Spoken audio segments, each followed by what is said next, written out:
Hi, and welcome to Game Prod Pod. It is our 10th anniversary. And by 10th anniversary, I mean it's the 10th episode, which is still, in podcast years, incredibly good. We're going to be talking today about the generational divide in the games industry. We're going to be talking about we're technical debt. We're talking about technical debt. What are we talking about, Matt? We're doing True or Flames. Can Luke and Tash find the pick at the disco that is the fake game that I've nestled amongst the real games?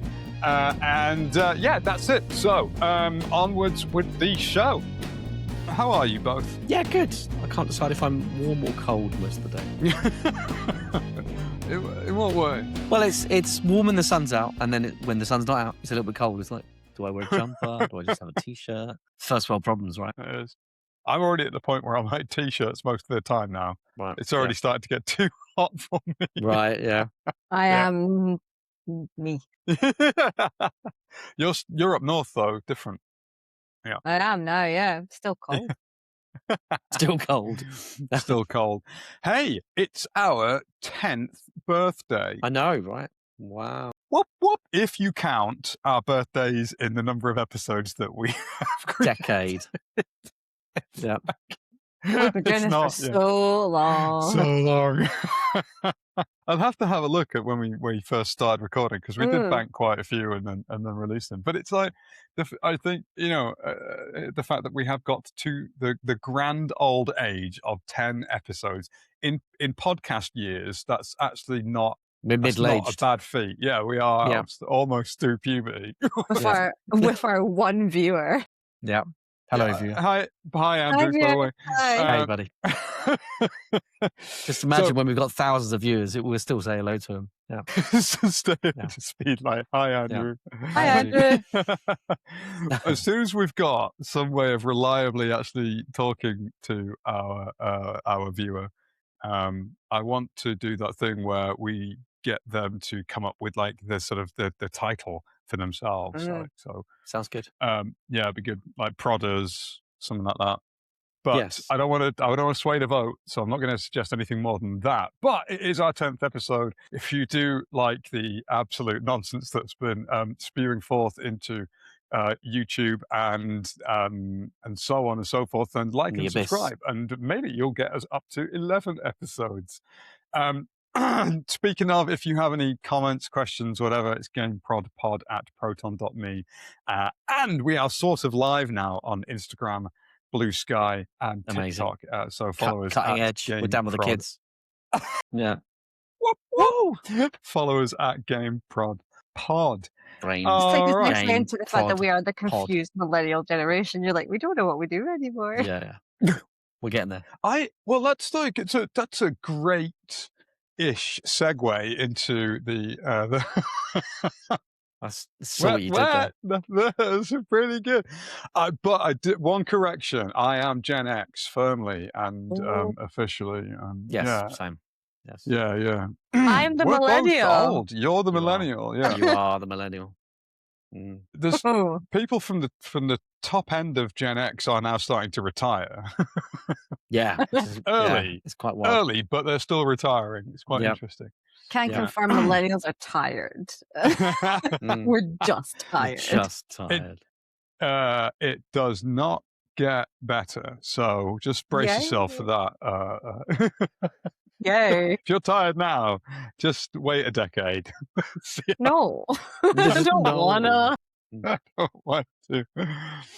Lovely stuff. Right. Anything else from you two nuggets before we move on? No, I'm ready. Let's do it. All right. Let's do it. Okay. It is time for Games Industry Hot Topic. We discuss the hot topic of the day: AI, unemployment, sexism, etc. And we try and find some kind of new angle on it. And in today's episode, we're talking game developers, the next generation.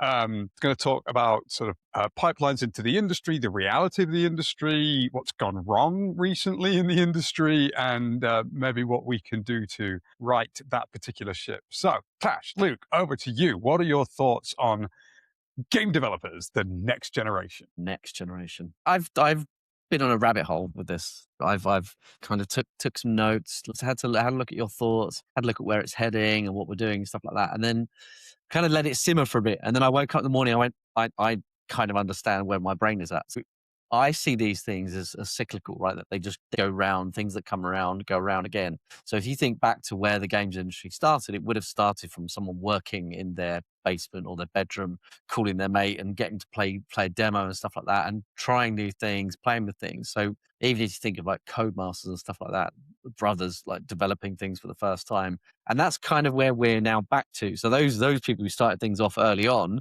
became bigger and bigger and bigger and bigger, and now they're the behemoths. But now the people that are in the bedroom starting things for the first time are the ones that are going to be the new behemoths. And then it's almost like we've got in the middle of that, because we see some companies that started as nothing in our generation that were startups, and now they're big, they're huge. But and then you've got the legacy ones that are still there. So it's going in cycles is kind of what I'm getting to. So the things like companies like King and companies like Mediatonic started as people just playing around with Flash games, and Flash was really, really easy to sort of pick up and get playing with and get people liking it and stuff like that. I don't know if you remember the Adult Swim games as well.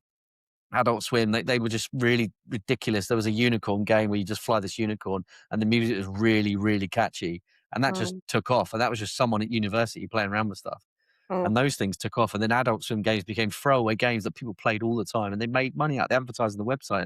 It was something very new, something very fresh. And then Flash obviously died, but other things picked up and other things took off from there. And I think that's where indie game development became a thing as well.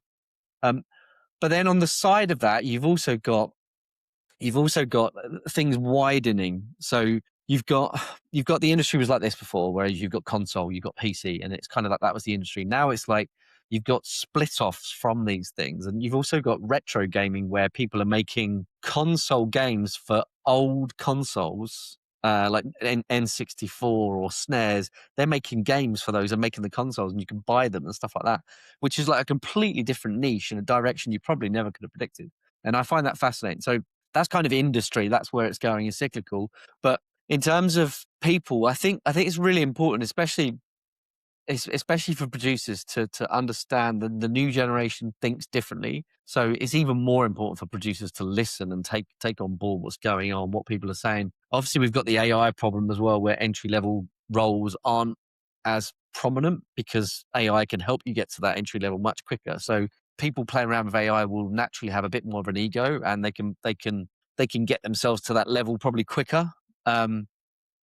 Some of the stuff I dabbled with in like a year ago, 2 years ago, was like Lua scripting, like playing around with Lua scripting for GTA 5M and stuff like that, where you can create your own scripts and play around with AI and try things back and forth. And there's a massive community around it where you can learn on your own and come from nowhere. And then people will back you, and you make money as like a side hobby that becomes a career, if you like. I know a guy that has probably got probably number 3 in the world popular scripts, and he's making millions now. He's making huge money, and he just does it on his own. He's brought in a few younger developers working with him, but he's in his mid-20s, just flying through. And he's a really nice guy. He really gets on with it, but he's never worked in game dev. He just learned Lua and got involved, and just had natural sort of ability to get shit done. I've gone off on a bit of a tangent, but you kind of get my point. You kind of get my point where my rabbit hole went, and that's kind of how my rabbit hole. And I just thought about cycles. I thought about things coming back round, going round in circles, and we're back to where we were. And even if you think about the indie developers that were around when me and you, Matt, were in like testing and stuff, like the Mediatonics, now they're bigger companies. They're owned by Unreal, they're Epic, and stuff like that. And it's going to come back round again. That's my thought. Love it. Thank you, Luke. What are your thoughts? Nailed it. Thanks. No notes. Let's move on to the next section. I don't know so much about coming back around. I think what's interesting is that we spoke about this before. We are a multi-generational industry now, right? So we've got so yourselves that are Gen X, you've got like myself, that's Millennial, that's kind of in the middle. And then we've got the younger generations coming in, and there's this whole gap in the middle, right? And the millennials are kind of trying to bridge that. But what's happening is you've got the people Gen X who had to learn, let's say, all your engineers that had to learn like Python, C++, JavaScript, and Bash, and had to really kind of cipher through that, discover all the ways of working to make something unique for the games that made them the subject matter experts in their field. And that's why they've got to where they are today. You've then got the seniors in the middle, which generally are millennials or higher, who are taking that knowledge, working with and adapting with the new stuff, but are basically generally seen as the ones that will power everything forward now. So we're that communication bridge, we're that knowledge bridge. We are, I hate to say it, but we are tired because we're doing this back and forth constantly. But now you've got the younger generation coming on, and what's happening is with the invention of AI coming into it, there's no need to like learn all the skills that we've previously learned. There's no need to, and maybe saying learn is not the right word, but there's no need to like go through that path yourself. Mentorship gap, isn't it? Yeah. It's that we don't need to learn how all Python, JavaScript and everything worked before, because now we have assistants or we have this here. So now we're doing this, and like you think about Unity and Unreal are making things easier to do at a click of a button. So the way that we learned how to engage with Unity and Unreal with the engines previous, based on how technology had advanced, was a lot more complex. So we understand the legacy engines and are keeping up, but now it's a little bit more simpler. You've got blueprints involved. It's not that it's easy, but it's a different way of working altogether. So there's a different knowledge forming over here in comparison to what's formed over here, which was seen as, I guess, the frontier and the pioneering behind what's coming next. And you're right, there is a mentorship gap between X and new, and the people in the middle who are supposed to do the mentorship but don't have the time to do it because or patience. That's true. But that depends on the individual, I think. Yeah, that's very individual. But there's not enough time with us having to lead multiple teams, because that's where we get put in now. We get in charge of projects of people and features that are going ahead, and we're doing this. We're communicating upwards because that's what our job title is, as well as trying to communicate down with the rest of the devs, and we're having to drive all that forward. But we don't have time to sit here and teach people how to embrace their new way of working and adapting it with the old way of working. We're just doing it the way that we would naturally do it, and are trying to spit out small amounts of education as we go, which is basically just course correction, which I think is leading to what feels like a skill set discrepancy with a lot of our younger developers. I think, go on. I was just going to say, I think it's a disservice now, because I don't know how you bridge that gap, because I personally know that I don't have time to sit down and train the way that I was trained by like sort of Gen X, like all my previous bosses that trained me. It's one of those things I don't really remember how it all happened. It just kind of happened, and it's osmosis. Yeah.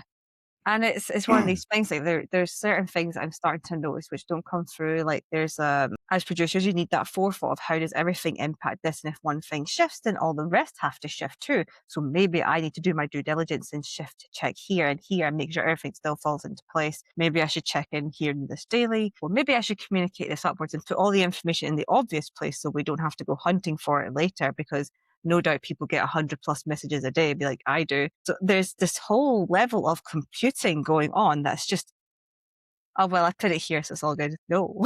Yeah. So there is a discrepancy in our skill set. That's the cutting. But I also think it's the foundational things. In the years before, there's like a series of foundational things that you're supposed to learn as a designer. You're supposed to learn about the player, a field of view. You're supposed to learn all these sort of specifics that you learn as a junior designer to work your way up to whatever level of designer you need to be. But now people are like, I don't want to learn all that. I just want to dive in and play with stuff. And they're getting to the point where they're producing things and generating things. And that mentorship, some of that mentorship has actually been thrown away because they're just jumping straight ahead, which is a shame for some of the things. But some of the things actually, they've been left behind for a reason. And that's just evolution, sadly. And some of those basics, those brilliant basics perhaps, have been forgotten and sort of overlooked, and times happened. And I think it's the same with film as well. Like, things have been left behind with film because they can just accelerate much, much quicker, and they can get to a position where you don't need to worry about those things. It's automated. It works out. The lighting, for instance, right?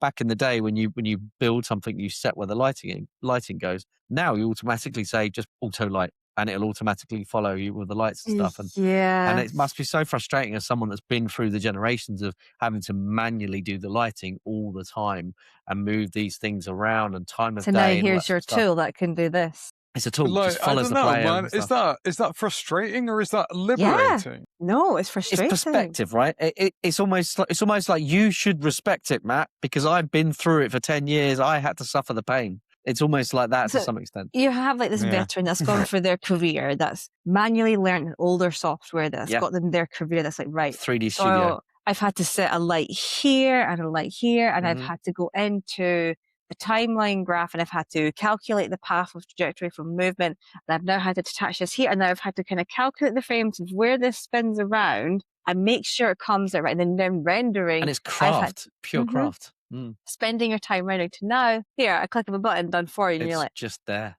Yeah.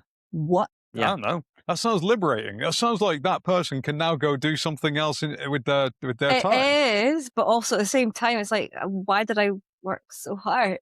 But it's Because also at the you. time that was what was needed, but we don't Yeah. need that now. Go learn to do something else instead. But the level of well, what I'm getting fuck at you is the too. level of foundational knowledge to get you to a point of being senior as an artist or a lighting artist or whatever those things are. That stuff really grounds you as a person. So when you see it automatically done, you respect it that much more. Whereas Then- someone junior coming along is like, yeah, lighting's automatic. I don't care. So It's like, here's well, a hang question on, then. If you we have really the need to button to do appreciate it for us, if we have the button to do it for us, do we actually understand why lights are getting positioned in such a way anymore, or why things are happening the way they happen? That's the other point as well. We don't know. And that's where AI, we're going back to AI, but that's where AI could eventually go. Is like, I don't know how it works. It just works. And that's quite scary, right? If you think about it. So if you think about production in this sense, like why do we put information in the most obvious places? Why do we do the courtesy of a heads up? Is that a foundational thing that's also being lost? Is the why? Why do we do things the way we do them? Give me a context. So information, let's just take bugs, for example. You've got information in your bug. There's not enough information there. It's been shunted over to your team with no context as to why, but it's been lost in a Teams channel chat and you've had over 300 messages come in. So your first thing is to go straight into that bug to find out Dig why, through it. but there's nothing there for you. So you go directly to the source, to which they then say, well, I tagged you in a chat. Did you not read it? It's like, So this is all very manual. Yeah. mhm. It would be nice if you put it in the place it should be. There's always going to be a time and a place where it's Mm. really important to understand the why, like why we do certain things within games, why we work in certain ways, why it's designed in a certain way. I would say that for more people, that is not the case as long as it Mm. works these days. And Yeah. the main the main issue, not the main issue, but certainly one of the main issues that we've got at the moment within the games industry is that millennials represent a bottleneck as far as the industry is concerned. Mm. Gen X are kind of like, we're on our way out. We're old, we're tired, we're off. And So are we. millennials are not as old, not as tired, trust me, but you do represent about 60% of the workforce. Whereas Gen Z, and God only other knows whether ones. Gen Alpha Yeah. are starting to kind of seep into the industry, represent a much smaller amount because we had this, because of the turmoil that's going into the industry at the moment, where so few development studios are starting up, and everybody's then sort of like spreading out to do their own thing and do solo dev and so on. That Yeah. it's really hard for that next generation to get into the industry. Well, And that is a good Go on. point to takes into the next side with like, well, AAA development, is this now something that will be a thing of the past, or will we go into more indie games? So, for example, I know a couple of friends who are making their own games and they are struggling to get funding. So they can't get publishers or anything. So they're kind of looking at different ways that they can publish their own game and fund their own game. That's great. But is this now a sign where AAA development is on its way out and we're looking at seeing more indie companies pop up and develop their own stuff and sourcing funding via stuff like Kickstarter or Patreon? I think AAA is an old term, but I think blockbuster type games that do really well, are going to go down that funding route. I think that's happening more and more. And I think the last 5-10 years, that's happened more and more and more. And there was a company a couple of months ago that I chatted to that were offering sort of part of their shares or part of their company if you join them as part of the team. And if it did well, you'd get this, you'd get that. So that's fine for younger generations. Obviously, I need to pay the mortgage and pay for the kid and stuff like that. But if I was younger, I'd jump at that because it was an exciting game, it was an exciting prospect. And I like these things are different. And the sort of the iterations pace you can get to that, and like playing things more often and getting things going and being able to release things quicker is exciting and fun. I think it is going that way. I think we're going to see more and more funding, like venture funding, etc. Yeah. I do wonder if it's symptomatic though, because if you think about it, publishers are starting to withdraw their investments, right? So since we had the COVID boom where we had everything skyrocket because games just happened to get released at the right time, now it's all like, well, can you not develop this in 2 years? Like, well, what can you make in 2 years? That's not a big, massive story. It's like your small platformers, your mobile games. But if you're looking for that big narrative, so if we take stuff like Final Fantasy X, Final Fantasy 14, all these kind of games, these are not slow. These are not fast-paced making games. These are slow developments that tell a narrative, that are narrative-driven, narrative-heavy. You're not going to make that in 2 years. Well, the flip side, Mafia did. That new Mafia game that came out, they did that. Mafia, the old country. Yeah, they did that in 2.5 years, 3 years. So I'm not sure that's quite the brag you think it is. Well, yeah, but they did it in a short amount of time. Their goal was to release something that's linear, a bit more linear, and a bit more story driven, very cinematic, and you're very part of a story. There's gameplay, but there's a lot of cinematics to it, but it was deliberately targeted at a smaller bracket financially, so it wasn't a massive chunk of money, and it was a short dev turnaround time. And I think they're doing the same sort of things. Yeah. 3 years apparently. Yeah, 3 years. Yeah. So it's getting smaller. If they do sequels on top of that, it's obviously going to be quicker because they've done all country. But how they done that was shifting directly more towards a linear story, narrative driven, so there wasn't much side quests or anything. Yeah, Mafia 3 was trying to do too many things all at once. Well, I think this escape to indie heaven, I think has already started. There's I think maybe it was last year, but there was about 18,000 games released on Steam last year, really? perhaps. Steam's making it a lot easier. Yeah, it does lower the bar for entry, at least in terms of self-publishing. And I do think it's genuinely a force for good overall. There was a quote from Gabe Newell recently who said, "There's no trick to it. Like, just make a good game." Yeah, you get approved. We got approved with Edison, didn't we? So the incredible game. But I do think there is a trick to it. I think to a certain extent that trick is marketing and community. Like, and you when you're making an indie game, I think those are the key things. Like very few people go into making an indie game and starting to think about a marketing budget and a marketing run up. And I think it's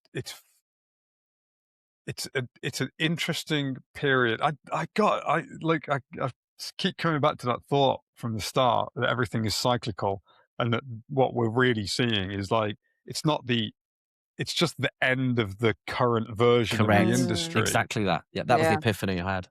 Yeah. It's just a new cycle. It's going to be similar to what was before, but slightly different. Yeah. One of the things that really jumped out at me about the research that we were doing into this particular topic was that the 18 to 24 demographic who are working in the industry, 42% of them identify as LGBTQ plus. And I thought that high. That's okay. Yeah, it's that high, and it's almost double the rest of the industry. So about 24% of the rest of the industry identify as LGBTQ plus, and so a younger, more diverse generation coming into the industry struck me as just an absolutely fascinating proposal. I wondered if you guys had seen that and had thought about it. We're definitely becoming more, diverse and open to it from where, let's say, where it was yourselves and just millennials started to enter to workplace, where you saw us starting to emerge. I think millennials will stare in that shadow of, whatever, we're just this, just let us work, man. Because at least for my, like, that kind of whole knowledge of working with Gen Xers, it's like, just get the work done. It doesn't matter. Why do you need to know this? I don't care. Just let me work at the end of the day. But we are becoming more open to a lot more diverse and open, which is great to see that the industry is starting to becoming more of a welcoming place to that. But I think it also shows a mental shift as well, because the other thing I've noticed is that there's a lot more compassion and a lot more like general positivity and support coming from the newer generations that come. Whereas you kind of hit the millennial side, it's like, just want to get stuff done. And we kind of talk back and forth, and we're getting more open to pick this up, but we still have that from the older generations. It's that kind of weird amalgamation of, it's a weird blend, but it's great. We're so confused, my generation. But it is nice to see it becoming a lot more open now and welcoming. It's nice to say that we have a more, I guess, LGBTQ friendly community. Yeah, gives me a lot of hope for not just the future of the games industry, but just the future of the planet in general. I think. Yeah, absolutely. Yeah, and if it builds more of a community way of developing games and experiences and stuff like that, I think that's always a good thing. Yeah, So everyone's if people welcome. are communicating better, and I think Everyone's it will change welcome. Just make good games. Yeah, I think it will change the type of games a little bit over time, and like maybe that's a good thing, but that's a bad thing. Maybe it's a nothing thing. Just flow with it and go with it. The same as TV's changed quite a bit, and what I think is movies have actually quite changed. interesting with that is accessibility coming along with it. Yeah. I think I've seen more awareness around accessibility with the coming of Gen Z than I have before. So the fact that we can be aware that there's not just red color, green color blindness, there's blue, orange as well is a thing. So choosing your colors is a lot more important. There's new standards that come out with it. And this is my designer telling me all these things, like, we need to be careful of this. We need to consider the UI's buttons. We need to make sure that if we see a pulse, it's in the right shade, because there's all these different types of color blindness, accessibility issues. And now we need to be compliant in different areas as well with that. And it's like, oh, I did not know that new legislations had come out surrounding this. Some of that's fascinating as well. Some of the new controllers, for people that can't move limbs and stuff like that, they're playing like first person shooters and beating people with all the limbs and all the hands, which is nuts, right? But that level of awareness is not something I've seen before. Yeah, and I think that's great. Only recently. Yeah. And there's a company, I forget the name of the company, but they're doing really good work. Yeah, SpecialEffect. They're doing really good work with controllers and stuff. It's fascinating. We looked at it. I remember when, yeah, I remember when, like, that kind of thing. Inclusivity on that level was the fact that you'd make a PC game that could support a controller in the first place. Yeah. And now it's like, it's such an amazing thing, and it's a weird. It's a weird point still in terms of the industry, because we're at a point where there are still very, very regular issues raised of misogyny and exclusion. But I think that at the other end of that wonderful spectrum, you've got a new generation of people coming in who are much more, like you were saying, Tash, much more supportive, much more diverse, and probably ultimately much more interesting. Yeah, absolutely. Anything, because boy, have we had enough of middle-aged white men. Right. Anything else on this topic before we move on? There's probably so much we could cover. Oh, there's tons, but we've got about 25 minutes left. Yeah. All right. So moving forward then. Lovely stuff. Okay. So, what are we doing? Life. Where am I? I've lost my place. Oh, games production. Life. Yeah. I've lost my place. A in my notes place. And B in life in general.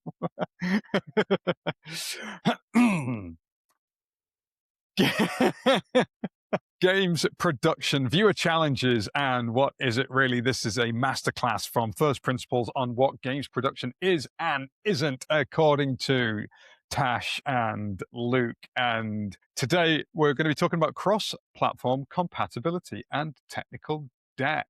Just what the dickens is it? Technical debt or cross-platform?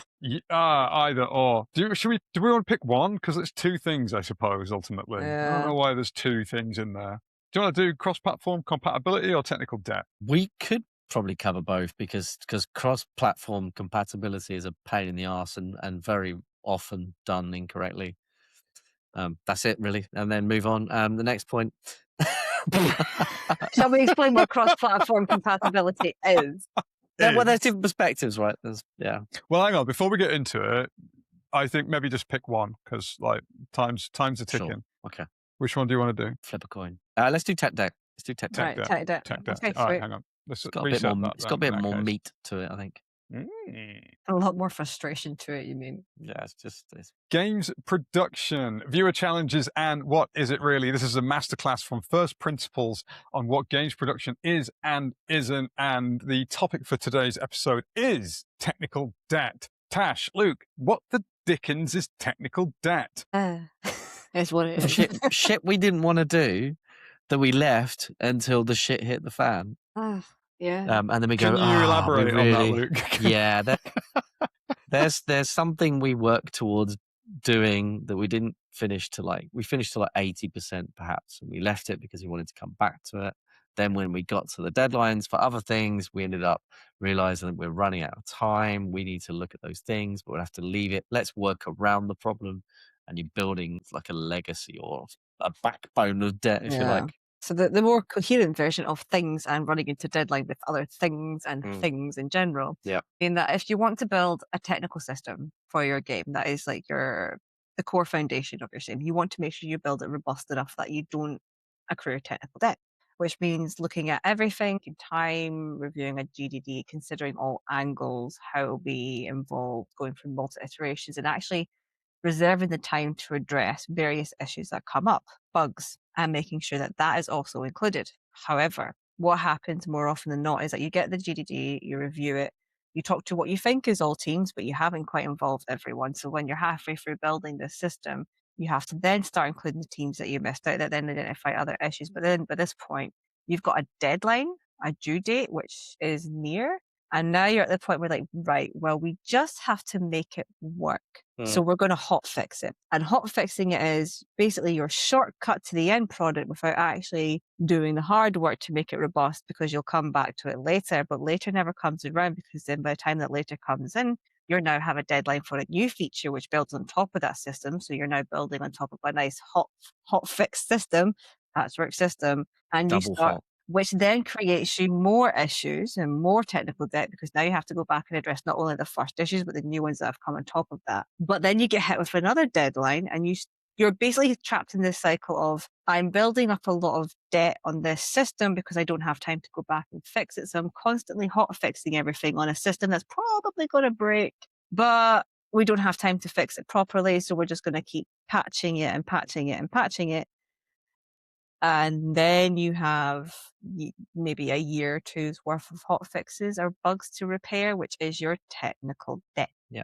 And sometimes those things can be engine updates as well. Like you don't want to do the engine update because it's going to cause these other knock-ons. So you leave it, and people work on the old engine, realizing there's features they want from the new one and they can't get them, and they try and hot fix to get those things, and it just becomes a pain. The flip of that is you do the update, it breaks everything. So now you have to go back and rework it. But now you're like, I don't have enough time. So then you hot fix that too. Yeah. So multiple facets of tech debt.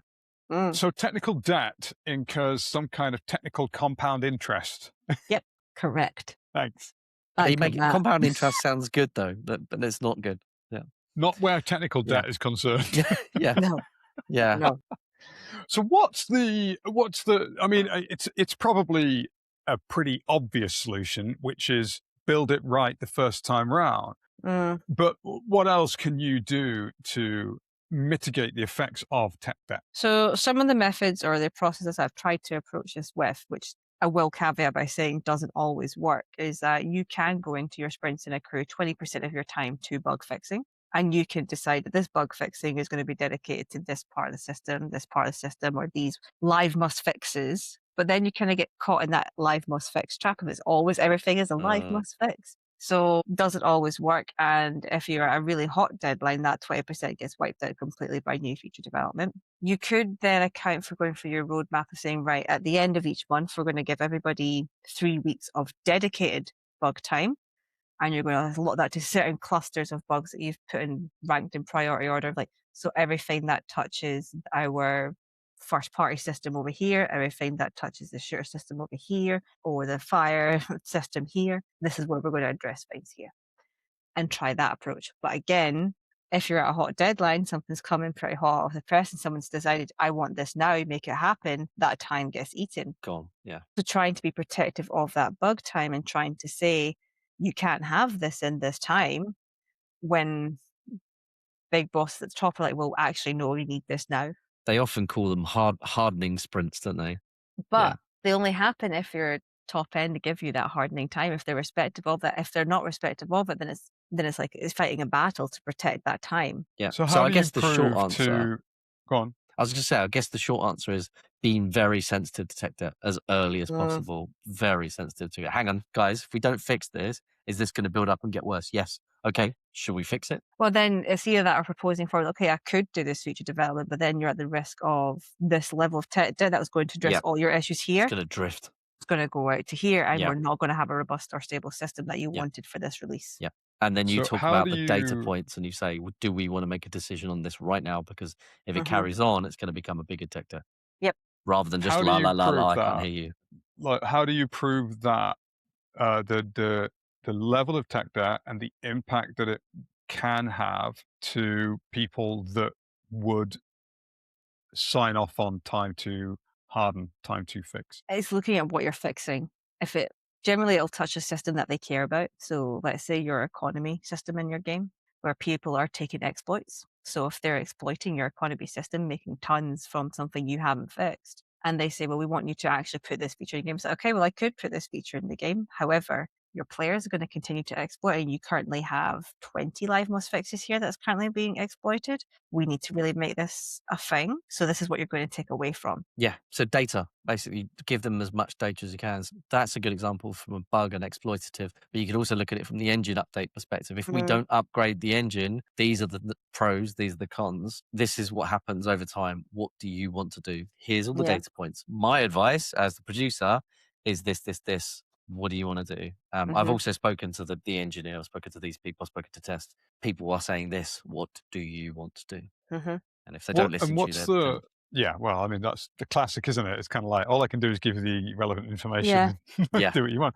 But then, like, okay, so then, like, from their point of view, the people who are potentially sort of just pushing through and trying to ignore the debt, the tech debt, like, what's, and I know this is a bit of a guess from your part, but what's their perspective? Why are they pushing to just plow through? Give the players what they want. Yeah, and they probably think we're being Jobsworths or we're being awkward, or that they probably want to try and be smarter than us or think ahead of us. Or is there a way we can fake it? Like, so we hide the engine update so that no one knows, and yada da da da. They're always trying to think, and that's fine to think like that sometimes, because they might catch it out and might go, actually, that's a really smart idea. It's kind of like the man behind the curtain on The Wizard of Oz. It's like a really smart idea for hiding things, but in reality, over time, these things crumble. You can polish a turd, but it's still a turd. I see that, or they find something that they think is mission critical for that specific release, but let you know too late. And you're like, okay, but maybe is it not? Could you reconsider? Nope. Yeah. And then that's emotion. That point there is emotion. They get emotional about it, and that's when you're in trouble. So you need to be looking at data points, not emotion points. So there's no silver bullet for this one. There's no, this is how you fix it. Is present your data, present your options, know what the impact of each decision will be, put it forward, and roll with the punches as they come. The other thing to factor into this conversation, and it could be a bit of a can of worms, is that you've got tech debt, you've got bug debt, you've got art debt, you've got design debt, and you've probably got other debts. But like, you've got all these different sort of recipes of debt. Yeah, and design debt's a tricky one, where you go down a rabbit hole and you start developing it, and you're hitting milestones, and then designer says, if we don't do this, it's going to cause a problem with this. And it's like, and art debt is like, we've produced the first map, and it's amazing, it's beautiful, but it took us 6 weeks, like 5 months to produce. It's like, hang on a minute. If we keep doing that, it's going to put the deadline out to this much. Okay, yeah. So what we'd have to do is do it quicker with less quality. Or you could do it so the first planning. level's amazing, right? Okay, and then the rest of crap. No, you see that a lot. If you know the average is 6 weeks to design a map that good, then you backwards plan that. You look at your release and go, we don't have enough time to do that. Yeah. So you say either push it out to here, because then you can get everything onto the quality that you want, or you risk lowering the quality bar that your players are used to, that your audience wants. What do you want for that? You start doing backwards planning once you know what the regular rhythm is. Yeah. But most of the time it's la, la, la, la, I can't hear you. Yeah, that's Right. true. So it's I want that quality, but can you do it in a short amount of time? And then the artist's like, yeah. So the map becomes much smaller. The map becomes much smaller. There's barely any gameplay. It looks amazing, but it's over like that.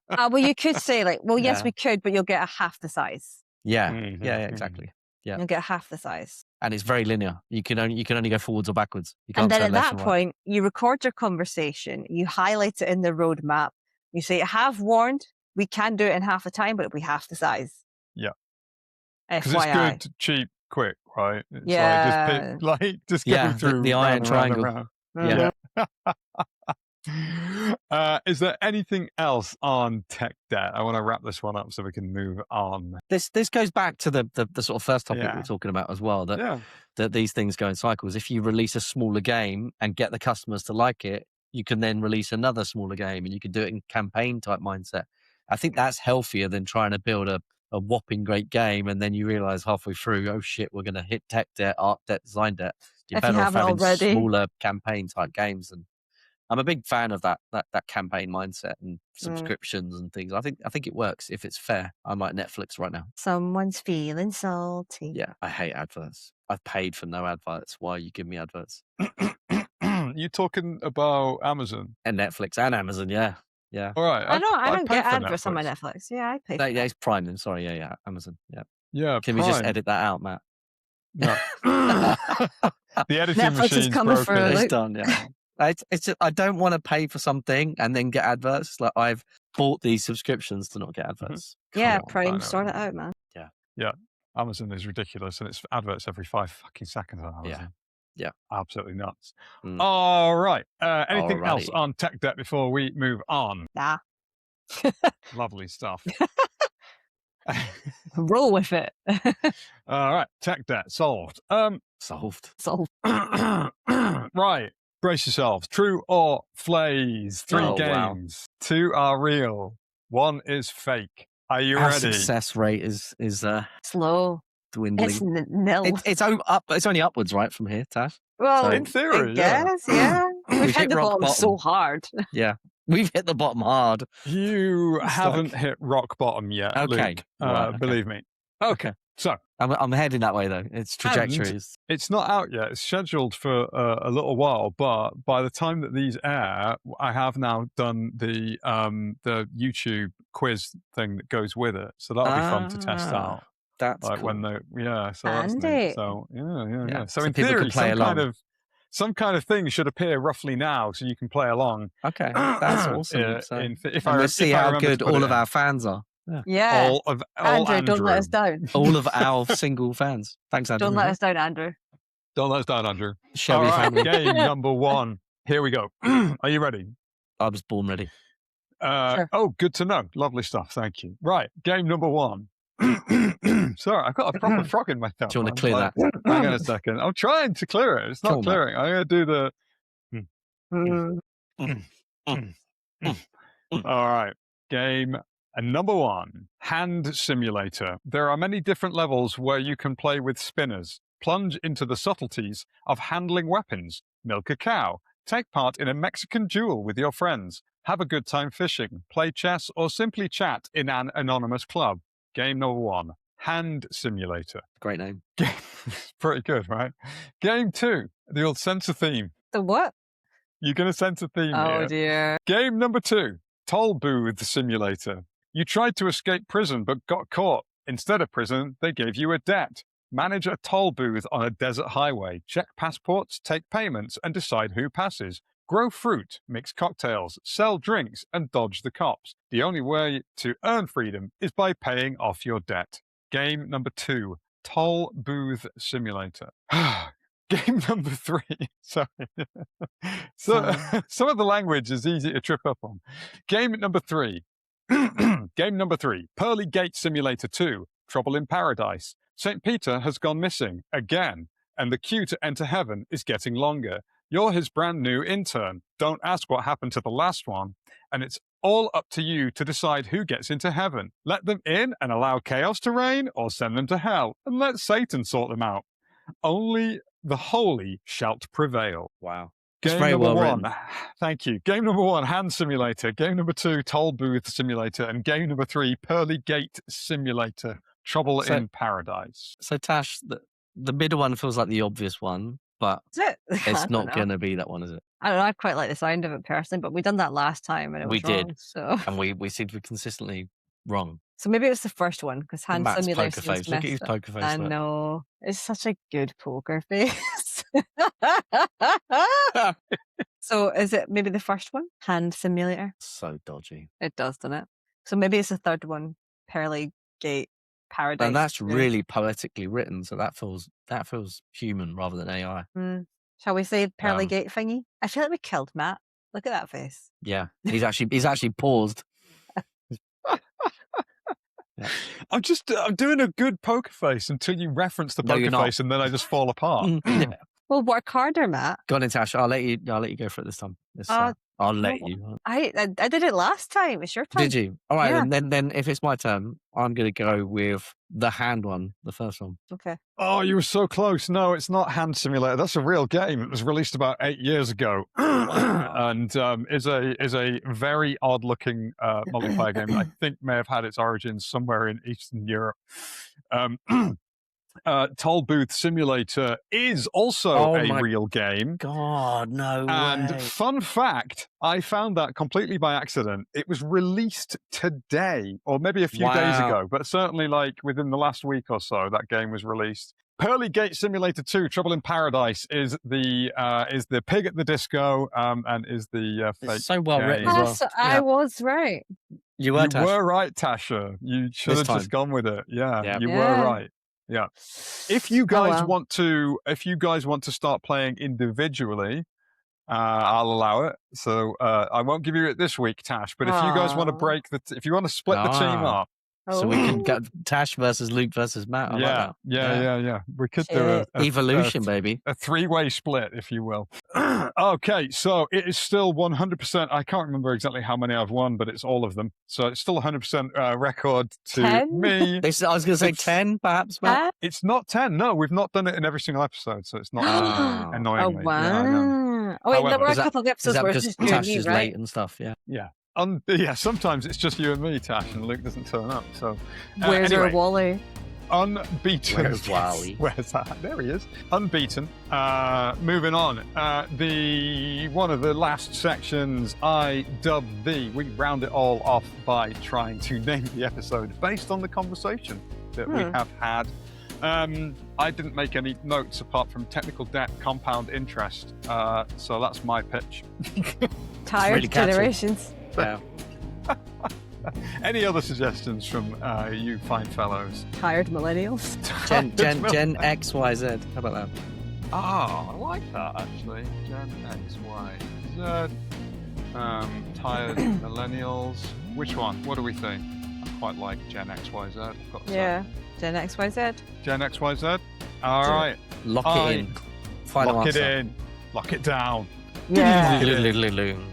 Put a ring on it. That was Who Wants to Be a Millionaire? Lights going. Oh, do. That's pretty good. I'll see if I can. I'm not going to do it. But I'll see if I can. I'll see if I can, but I won't.